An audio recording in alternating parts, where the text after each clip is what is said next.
Hello, everyone. I hope everyone is doing really, really well and recovering nicely from the full moon that we had this past week. It was a little nuts. So, full moons hit people differently. There have been several full moons where I've had other friends say to me that, oh, the energies are so crazy and oh, how was the full moon for you? And I'm like, I actually didn't feel anything. I was good. I can definitely tell you that was not the case for this full moon we just had. It was kind of insane, actually. So not only did it bring up a lot of things from the past for me that I needed to clear, some things that I had some pretty severe fears surrounding and thought I had actually worked through that entirely already. And that stuff kind of came back up again. I'm getting the feeling that this is also having a little bit to do with Venus in retrograde because some of this had to do with relationships, control, my own feelings of wanting to control things in a relationship. And sort of where that came from, that feeling of not being in control and what happens when you don't feel in control. Well, you want to control things, right? So it sort of creates the opposite effect. So for me, this didn't come in as me wanting to control things, but it was actually coming in as feeling completely out of control. I felt like my life was going in really weird directions. The energy felt very bizarre. I kept on feeling like, who am I? What am I doing? What am I doing here? Like, it was just this very disjointed feeling of almost not really knowing who I am, which is super weird because I've done so much work. I've done so much work on myself and my soul and clearing all that debris so my soul can shine through and everything else. And then all of a sudden, this just sort of knocked me on my butt. So it took me a little while to actually do this channeling because I was recovering from it. I was very much recovering from everything, all of the energies. And I chose to do some work in the Akashic records during that time as well. And that was really powerful. And that was really intense to the point where prior to doing this work, I basically felt it for a few days before. And that's typical. That happens if you're going to be doing some big clearing. But then I also had this like incredible energetic hangover for like a few days. And I feel like I'm just finally getting out of it now. But it was pretty intense. Feeling a lot of tiredness, feeling a lot of sort of discombobulation overall. So if any of you out there are feeling that right now, which I already know a lot of you are, some of you have reached out to me to tell me that you're feeling really out of sorts, that things are feeling really weird. And I just wanted you to know that you're not alone, that is definitely the energy of what is going on right now, in addition to what your individual story is and what you're working on individually. So from that aspect of things, I guess today's channel is going to be very much about what is happening within this transition at this time. So I feel like this is a very transitional time. At least for me, it is.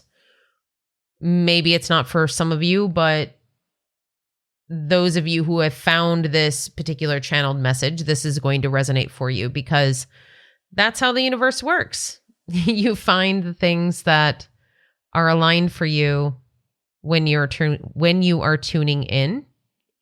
And so I'm hoping that this message will be not only enlightening for you, but also enlightening for me, because here's the thing. When I do these channeled messages, I'm getting these messages from my guides, from archangels, from, all sorts of different sources. And they tell me information I don't know all the time. I just got out of a session just now, actually. And I learned all kinds of new stuff that I had no idea about, because that's the information that I'm tapping into from the universe, and they're just giving me the info. So it's pretty great. I love it. All right. So I'm going to ask my guides right now what the right question is to ask at this moment. So they're guiding me to ask why this feeling of transition at this moment feels so discombobulated and completely frenetic, and is sort of making our human bodies feel out of sorts. Okay. And what the transition is. Okay, cool. Many of you have been experiencing what Annette has been describing as transition. It is a transition, but it isn't.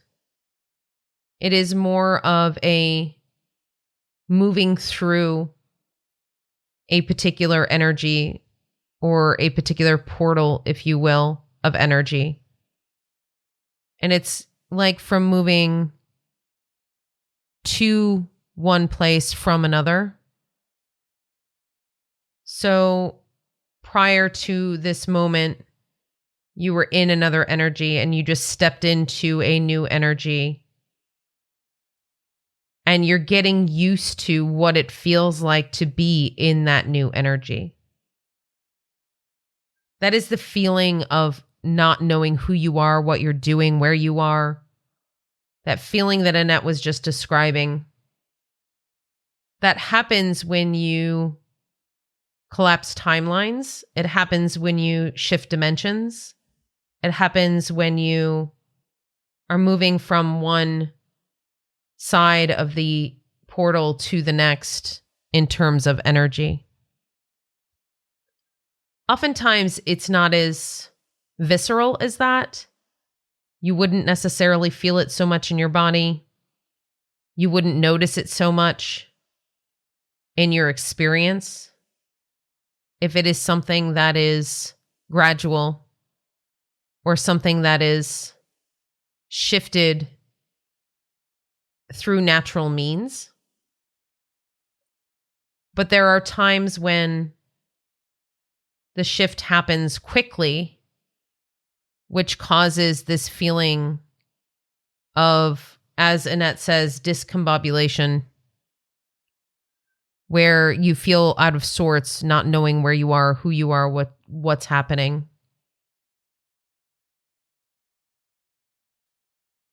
And that happens because you are literally shedding one timeline and moving on to another. And the timeline that Annette was on was no longer serving her. And she had to jump to this other timeline before the other one ran out. It's a little bit like playing the video game that you call Frogger. When you're on those little logs, you have to jump before you run out of log. It is very similar to that in terms of jumping from one timeline to the next. Now, that does not mean that Annette would have crossed over or died had she not jumped onto that next timeline. It just simply means that that timeline would have expired and she would have found herself very, very lost and not knowing where to go or what to do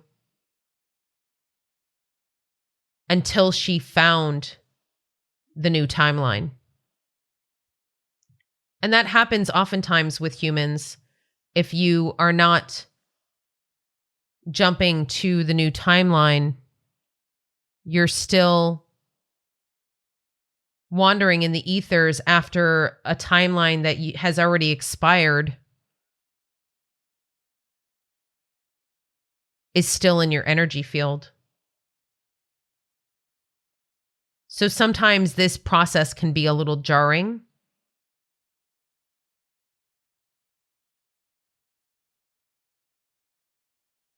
Okay. So I have a question for you, Akula. If you could help me to know, like, what do you mean by the timeline running out? What does that mean exactly?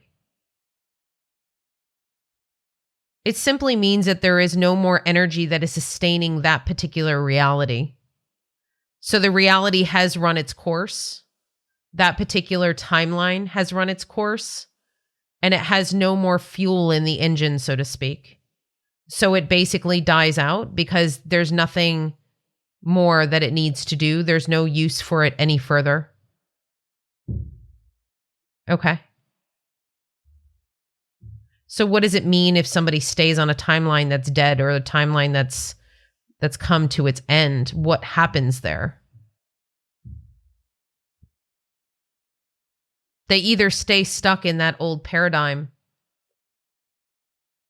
until they realize that they are stuck and then they move into the new timeline, or they can stay stuck there until they cross over into the next lifetime. It's entirely up to that person whether or not they're going to make that shift and change.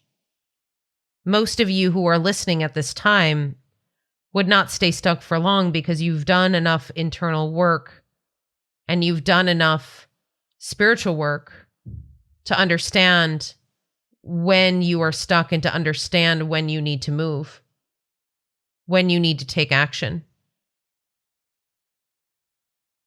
Okay.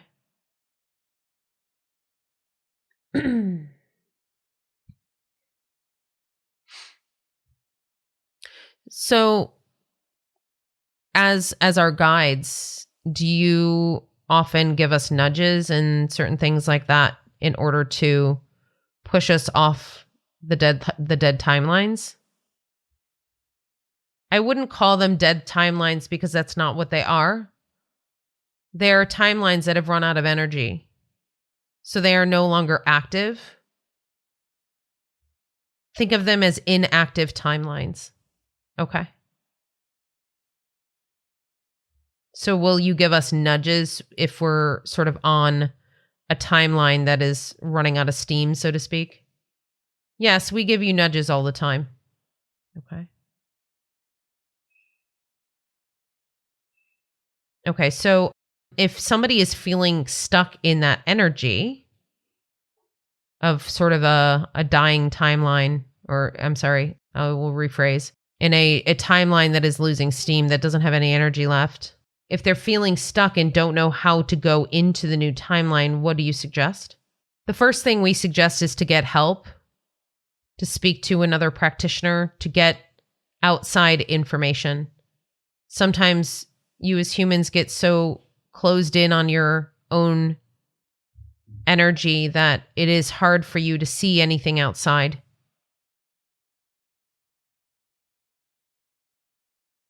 The second thing we would suggest is to go within and ask yourself what is aligned for you.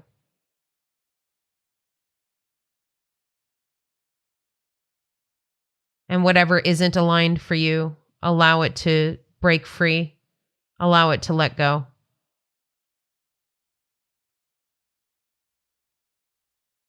Okay. So one of the things that I did feel during this time was like this feeling of wanting to get out of my skin. Like it felt really uncomfortable. Like I needed to like shed some old skin, like a snake skin. I needed to shed it before I could move forward. But I really had a hard time getting out of it. I felt like I wanted to move into this new timeline. And clearly now that I know that that's what it was, like I felt like I needed to move into this new timeline, but like I felt like I couldn't shed the old skin yet. And I felt like something was holding me back from doing that. Can you speak to that a little bit? Because I feel like that was a pretty important thing. Ultimately, it was up to you to shed that old skin and to shed that old energy. The reason why you were feeling it so palpably is that you had a lot. You had a lot to shed. It was a lot that had built up. It was a lot of your old persona. It was a lot of your old story. It was a lot of things that you had been complacent about, that you had let hang out in your energy field for way too long. As for the feeling of not knowing how to let go of it, it wasn't that you didn't know how to let go of it. It was that you were in the process of letting it go and it wasn't going fast enough for you. That was the difference. So it was already in the process. You just needed to go through the process. You needed to allow the process to happen, which you did. You did allow the process to happen, and it did. It was just in that in-between phase of stepping out of that energy and into the new energy that was very uncomfortable for you. Okay.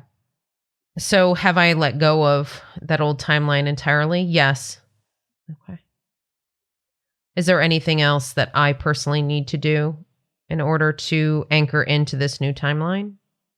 No. You've already anchored into this new timeline until this timeline is also running out of steam, in which case you will jump to another one. So was this happening collectively for a lot of people at this particular time? Yes. Why? It didn't have anything to do with the energies that are happening astrologically. Although the moon and the retrogrades that you speak of were supportive in doing this. If you think about the healing process or the letting go of old or the shedding of old, the full moon doesn't do it for you. It just holds a beautiful space for you to be able to do it. It just means that the energies are more supportive to do it. It's not that the moon is actually doing your work. It is that the moon is supporting you in doing the work. It is the same for the Venus retrograde. It is supporting you in being able to let go of old paradigms, of old thought forms and patterns and belief systems regarding love and relationships. How that shows up for every single person is going to be completely different based on their own personal experience, their soul's experience, their soul purpose, their life purpose. Okay. Do you have any other messages for us today? Yes. Okay. Don't be so hard on yourselves. You have come a long way. You've done a lot of work in a very short amount of time. This is not easy work, especially for the humans. The soul can do this work all day long, but your body, your human body, is kind of what holds you back. One of the things we also want to mention, and this is something that came to your consciousness, Annette, at some point in this transition, is that as we go through this ascension process, the lighter you become, the more you get closer to your light body, to your soul within this human vessel, the scarier it is for your human body. Because keep in mind, your human body has the memory. It has the memory of knowing that when you are in your light body, when you are in your soul, that means your human body has died. That is a memory because it is something that you have done hundreds, if not thousands of times. So your body remembers that, oh, if I'm in my soul, if I'm completely in my soul energy, that means I've died. So each one of these small transitions you go through that is part of the ascension process is almost like a mini death. And it's because you feel like getting closer to your light body. In order to do so, you have to die. That is not the case anymore, and that is not the case as humans evolve and as Earth evolves. So keep that in mind every time you go through one of these processes and you feel like you're going to die, you have that fear that you're going to die, or any sort of fear of death at all. Understand that it is part of the process of shedding those old fears, that death is something that just happens on a human level. And as you get closer to your soul, you can do so without dying now. And that will continue to prolong life longer and longer as the generations move on. Okay, great. Thank you. Is there anything else? Not at this time. Okay, thanks. So I can relate to what Akula was saying regarding the feelings of dying, because there have been many times where, like, that feeling you get when you're on a roller coaster and your stomach drops. Like, I've always hated that feeling. I've always hated that stomach droppy feeling because it makes me feel like I'm falling, like I'm dying, like I can't control what is happening, right? And so there's a lot of that feeling that happens when I go through some of these transitions. It feels like falling. And when you're falling, there's nothing you can do but just let go and see what happens, right? Like, you can't, unless you have a parachute of some sort, in which case you can slow it down, which, we do sometimes. Like, during these transitions, we do have parachutes sometimes where we can ask our guides to help us out, or we can go through this a little bit more gracefully if we have a little bit more time to do so. But ultimately, if you're going through that quick transition that's uncomfortable, it's just allowing it to happen and letting it flow through you, and then coming out the other end. That's probably going to be the most beneficial, as opposed to fighting it, getting scared, wondering what is happening, all of that, right? So I am out the other side now, I think, for the most part, but I would love to hear about your experiences for the past couple of weeks or so. I'd love to hear what has been happening for you.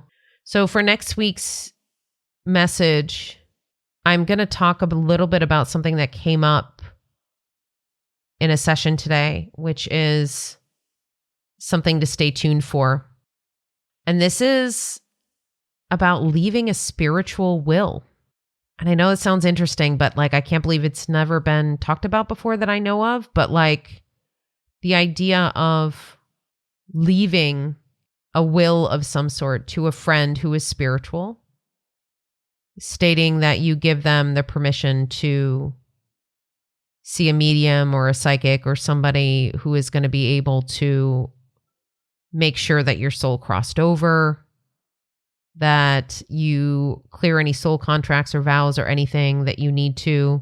It's a great topic to talk about, simply because when we're spiritual, we clean this stuff up all the time. But if you're not spiritual, you may not think about doing this, right? So to be able to sort of bring this to consciousness, I think would be super helpful. So we're going to talk a little bit about that next week.